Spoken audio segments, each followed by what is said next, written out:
Hi, my name is Brett and today we're going to do a 3-egg French style rolled omelette.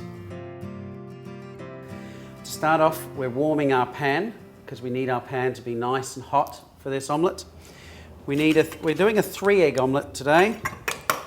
So what you want to do is put your 3 eggs into your bowl.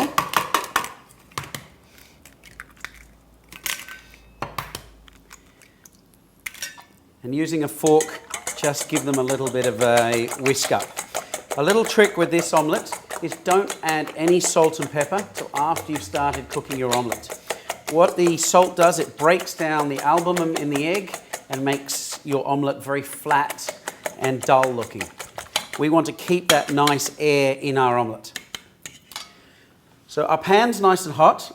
What we're going to do now is add our teaspoon of butter.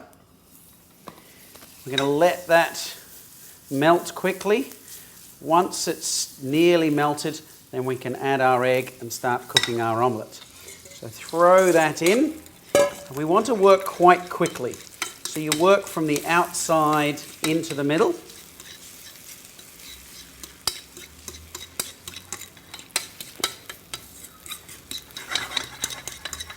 That's all. You can see it starting to set nicely. Once that's nearly set, we take it off the heat. Just using your fork, tidy up the edges.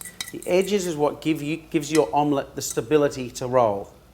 So we're pressing that down, just letting the heat from the pan continue cooking the bottom of our omelette. Then we move on to our fillings. We're going to put a little cheese on first, a little bit of salt and pepper. This one we're going to put a little bit of roasted pumpkin. Some semi-dried tomatoes, some toasted pine nuts, very lightly toasted pine nuts. We're going to put that back onto the heat and we're just going to tear a little bit of fresh basil just to give it some beautiful fresh flavour. And we just want to press that down a little bit and give it a bit of a shake.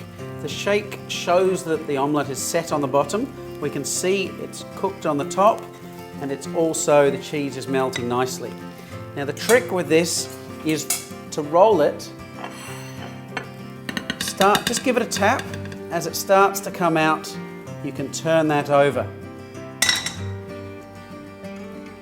And what you're looking for is a very gentle golden brown colour, and that's beautifully encased all that melted cheese and all the flavours from the basil and the roasted pumpkin.